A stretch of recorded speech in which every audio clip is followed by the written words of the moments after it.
भगवान श्री कृष्ण ने भागवत गीता के 7वें अध्याय में कहा था कि कई जन्मों के बाद ज्ञानी व्यक्ति सत्य को समझता है और ईश्वर की शरण में आता है। यह क्षमता केवल मानव में होती है। ऐसा कहा गया है कि मनुष्य योनि में जन्म लेना मोक्ष यानी संसार के चक्र से मुक्ति प्राप्त करने का सबसे अच्छा अवसर है। यानी वह मनुष्य संसार के चक्र से मुक्ति पा लेता है, ईश्वर की शरण में चला जाता है। हिंदू शास्त्रों में मानव जन्म को अत्यंत दुर्लभ और मूल्यवान बताया गया है। यह माना जाता है कि असंख्य योनियों जैसे पशु पक्षी कीट आदि में जन्म लेने के बाद आत्मा को मानव शरीर प्राप्त होता है। 84 लाख योनियों में मनुष्य योनि को सबसे उच्च माना गया है, क्योंकि इसमें आत्मिक और बौद्धिक विकास की संभावना होती है। इसलिए इस मनुष्य योनि में जन्म लेकर सिर्फ मन में प्रेम भावना ही रहनी चाहिए। ईर्ष्या मतभेद जलन सब भूल जाना चाहिए। इसी तरह प्रेम को फैलाते हुए हम नए वर्ष 2025 में प्रवेश कर चुके हैं। नमस्कार, मैं अरविंद हेमचंद्र पांडे स्वागत करता हूं आपका हमारे चैनल में। इस श्रृंखला के अंतर्गत पिछले वीडियो में आपने मेष, वृषभ, मिथुन, कर्क और सिंह राशि का वार्षिक राशिफल जाना था। सो आज हम जानेंगे कन्या राशि के बारे में। 2025 में कन्या राशि वालों का भविष्य क्या रहेगा, वे क्या नया करेंगे, उनका स्वास्थ्य कैसा रहेगा, उनकी शिक्षा कैसी रहेगी और भी बहुत कुछ। कन्या राशि के जातक जिनके जन्माक्षर टो, पा, पी, पू, श, ण, थ, पे, पो है, राशि स्वामी बुध है। कन्या राशि के लोग आमतौर पर सुंदर मध्यम कद के, काले घने बालों और काली आंखों वाले होते हैं और यह अपनी वास्तविक आयु से कम के प्रतीत होते हैं। यह लोग महत्वाकांक्षी तो होते ही बहुत भावुक भी होते हैं। दूसरों के दुखों को अपना दुख समझते हैं। गरीब, निराश्रितों और बेजुबान जीव की मदद करने को हमेशा तैयार रहते हैं। यह प्रकृति प्रेमी रहते हैं। भीड़ भाड़ में रहने से अच्छा प्रकृति के बीच अकेले रहना अधिक पसंद करते हैं। कन्या राशि के जातकों की खूबी होती है कि वह हर काम को खूबसूरती से पूरा करते हैं। सो यह 2025 भी आप बेहद खूबसूरती से निकाल देंगे। आपका यह आने वाला वर्ष 2025 मिला जुला परिणाम देने वाला है। शनि वर्ष के प्रारंभ से लेकर 29 मार्च 2025 तक काफ़ी अच्छे परिणाम देता हुआ प्रतीत हो रहा है। वहीं बाद में शनि का गोचर कुछ मामलों में कमज़ोर परिणाम दे सकता है। वहीं बृहस्पति का गोचर मई के मध्य तक काफ़ी अच्छे परिणाम दे रहा है, जबकि बाद में मिले जुले परिणाम देगा। सबसे अच्छी बात आपके लिए यह रहेगी कि मई के बाद आपके प्रथम और सप्तम भाव से राहु और केतु का प्रभाव समाप्त हो जाएगा। फलस्वरूप व्यापार व्यवसाय में आ रही दिक्कतें दूर होंगी। दाम्पत्य जीवन में भी सुधार देखने को मिलेगा। विवाह के मार्ग में आ रही बाधाएं दूर होंगी। स्वास्थ्य में भी तुलनात्मक रूप से बेहतर परिणाम देखने को मिल सकते हैं। व्यावसायिक शिक्षा प्राप्त करने वाले विद्यार्थियों को भी अच्छे परिणाम मिलने की संभावना है। अब जानते हैं इस वर्ष आप और आपके परिवार के बारे में, यानी पारिवारिक दृष्टिकोण से यह वर्ष कैसा रहेगा। पारिवारिक मामलों में इस वर्ष किसी बड़ी समस्या के लक्षण नहीं हैं। आपके दूसरे भाव का स्वामी शुक्र वर्ष के अधिकतर समय में पहले से बेहतर स्थिति में रहेगा। फलस्वरूप पारिवारिक जीवन में अनुकूलता बनी रहेगी। परिवार के लोग साथ में कहीं बाहर घूमने भी जा सकते हैं। प्रेम सौहार्द बना रहेगा। मई महीने के मध्य के बाद देवगुरु बृहस्पति पंचम दृष्टि से दूसरे भाव को देखकर घर परिवार के माहौल को और अच्छा बना देंगे। पारिवारिक मामलों में इस वर्ष किसी बड़ी समस्या के योग नहीं है। फिर भी बोल चाल में और रहन सहन में कोई अप्रिय स्थिति ना पैदा कर दे, जो कि धागे में एक गांठ के जैसा काम करेगी। अभी सब सही रहेगा, जो आगे जाकर वो गांठ तकलीफ देगी। इस वर्ष समस्त परिवारजन किसी ज्योतिर्लिंग के दर्शन अवश्य कर लें और जलाभिषेक भी कर लें। इससे लाभ अवश्य मिलेगा। अब जानते हैं इस वर्ष आप और आपकी शिक्षा के बारे में। शिक्षा के दृष्टिकोण से यह वर्ष संतोषजनक कहा जाएगा। कुछ गलत या रुकावट, कोई व्यवधान नज़र नहीं आ रहे हैं। आपकी मेहनत के अनुरूप आपको शिक्षा के क्षेत्र में लाभ अवश्य मिलेगा।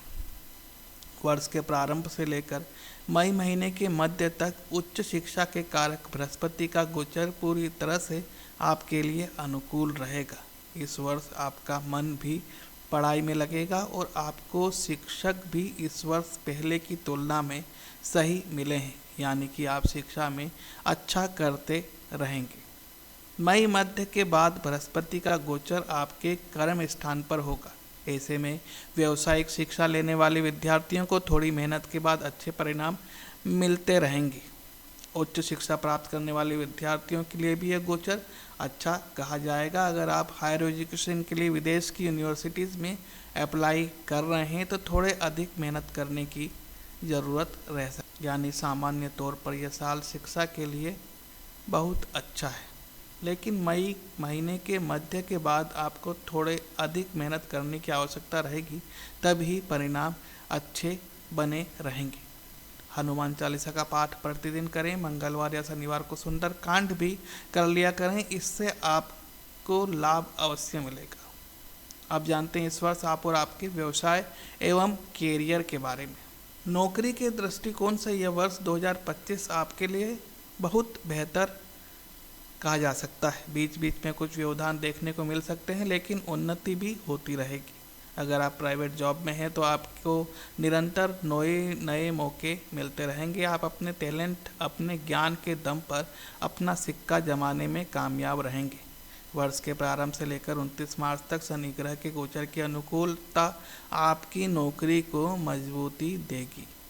हो सकता है थोड़ी मेहनत अधिक करनी पड़े, लेकिन आपके काम बनेंगे और आपके वरिष्ठ आपके कामों की तारीफ भी करेंगे।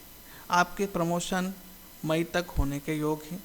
वर्ष के अंत तक कुछ महीने में आपके करियर को भाग्य का सहारा मिलेगा। इस दौरान आप अपनी नौकरी भी बदल सकते हैं या बदलने की प्रक्रिया तेज हो सकती है। भाग्य आपके पक्ष में है, इसलिए आपको अपने प्रयास में कोई कमी नहीं रखनी है। आपको मनचाहा परिणाम मिल सकता है। व्यापार व्यवसाय के दृष्टिकोण से यह वर्ष 2025 आपको बेहतर परिणाम दे सकता है। दसम भाव की स्थिति इस साल किसी नकारात्मक प्रभाव में नहीं है, लेकिन मई महीने के मध्य के बाद बृहस्पति का गोचर दसम भाव में रहेगा। दसम भाव में बृहस्पति का गोचर शुभ नहीं होता है, लेकिन धैर्य के साथ और पुराने अनुभवों का सहारा लेकर काम करने की स्थिति में आपको अच्छे परिणाम मिलते रहेंगे।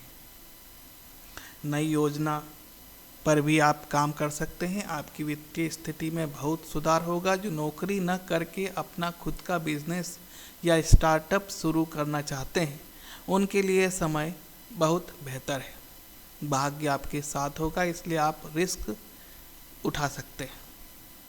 अब जानते हैं इस वर्ष आपके धन पूंजी और आर्थिक स्थिति के बारे में, यानी वित्तीय स्थिति इस साल आपकी कैसी रहेगी। आर्थिक मामलों में यह साल 2025 आपके लिए अनुकूल रह सकता है। आर्थिक दृष्टिकोण से आपको किसी तरह की कोई परेशानी नहीं होगी। आपको धन कमाने के कई अवसर प्राप्त होंगे।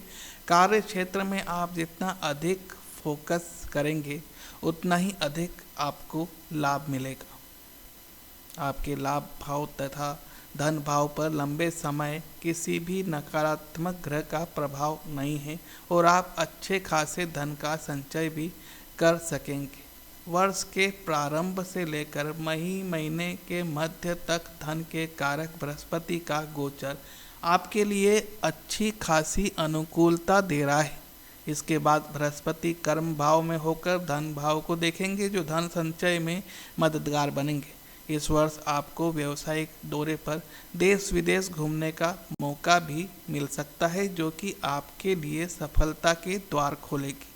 आपकी आय के साधनों में बढ़ोतरी होगी, यानी इस वर्ष आपके सोर्स ऑफ इनकम बढ़ेंगे। इस वर्ष भाग्य आप पर दयालु है। आपको कम प्रयासों में अधिक लाभ मिल सकता है।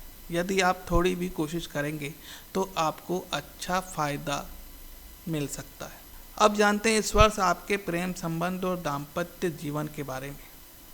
वैवाहिक जीवन के लिए यह साल उतना ही शुभ रहेगा जितना कि आर्थिक स्थिति। आपके निजी रिश्तों में सुधार होगा। आपके रिश्ते में एक दूसरे के प्रति समझदारी का भाव विकसित होगा और आप एक दूसरे के साथ काफ़ी सहज महसूस करेंगे। जिनकी उम्र विवाह की हो चुकी है, जो लोग विवाह करने के लिए प्रयत्न कर रहे हैं, उनके लिए यह वर्ष का पहला हिस्सा बहुत मददगार रहेगा। सप्तमेश बृहस्पति भाग्य भाव में है। इस स्थिति में आपका विवाह किसी कुशल धर्मपरायण जातक से हो सकता है। मई महीने के मध्य के बाद विवाह के योग नहीं रहेंगे। प्रेम संबंध के लिए वर्ष ठीक है। पंचम भाव के स्वामी शनि ग्रह वर्ष के प्रारंभ से लेकर मार्च के महीने तक छठे भाव में रहेंगे। पंचमेश का छठे भाव में जाना सही नहीं है, लेकिन शनि का छठे भाव में गोचर अच्छा माना गया है। स्वाभाविक है यह गोचर आपके प्रेम में सहायक बनेगा। वहीं मार्च के बाद शनि का गोचर सप्तम भाव में जाएगा, जो प्रेम विवाह करने की इच्छा रखने वाले लोगों के लिए मददगार बनेगा। शनि एक तरफ आपके सहायक हैं तो दूसरी तरफ न्याय करने वाले कर्माधिकारी भी हैं, इसलिए अपने प्रेम संबंध का गलत उपयोग ना करें। शनि देख रहे हैं, ऐसा न हो कि फिर शनि की आराधना करनी पड़े। अगर आपको ऐसा लग रहा है कि शनि आपके प्रेम में बाधा उत्पन्न कर रहे हैं, तब इस स्थिति में हर सोमवार शिवलिंग पर जल चढ़ाएं और ओम नमः शिवाय का जाप करें। इससे लाभ अवश्य मिलेगा। अब जानते हैं इस वर्ष आपके स्वास्थ्य के बारे में। इस साल आपको उत्तम सेहत का लाभ मिलेगा। वर्ष 2025 की शुरुआत से ही आप अपने फिटनेस का बहुत अधिक ध्यान रखेंगे। आप प्रसन्न रहेंगे क्योंकि आप स्वस्थ होंगे। इस वर्ष देवगुरु बृहस्पति की शुभ दृष्टि होने से आपकी सेहत भी फिट रह सकती है। आप इस वर्ष थोड़े आध्यात्मिक भी हो सकते हैं। आपके मन में पवित्र विचार होंगे। आपका मन धार्मिक कार्यों में लगेगा। साल की शुरुआत से लेकर मई महीने के मध्य तक आपके पहले भाव पर राहु केतु का प्रभाव रहेगा, जो स्वास्थ्य के दृष्टिकोण से अच्छा नहीं कहा जा सकता है, लेकिन आपके द्वारा की गई भक्ति इसका प्रभाव को खत्म कर देगी और स्वास्थ्य पहले की तुलना में बेहतर होने के योग है। इस वर्ष पिछली स्वास्थ्य समस्याएं दूर होंगी, लेकिन नए सिरे से कोई नई स्वास्थ्य समस्या न उत्पन्न हो जाए, इसके लिए उचित खान पान और योग व्यायाम इत्यादि की ज़रूरत रहेगी। विशेषकर कमर या कमर के निचले हिस्से में यदि किसी तरह की तकलीफ है तो बिना लापरवाही के उचित मार्गदर्शन जरूर लें। अपनी बीमारी को बढ़ाएं नहीं।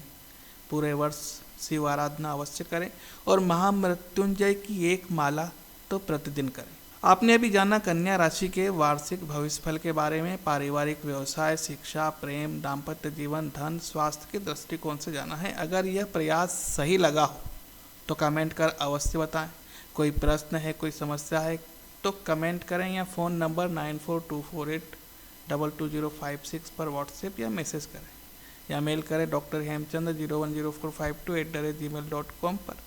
आपकी समस्या का निराकरण अवश्य किया जाएगा। सब्सक्राइब अवश्य करें, शेयर करें, जिससे अन्य भी अपनी वार्षिक राशिफल जानकर उस अनुरूप अपनी योजना बना सके।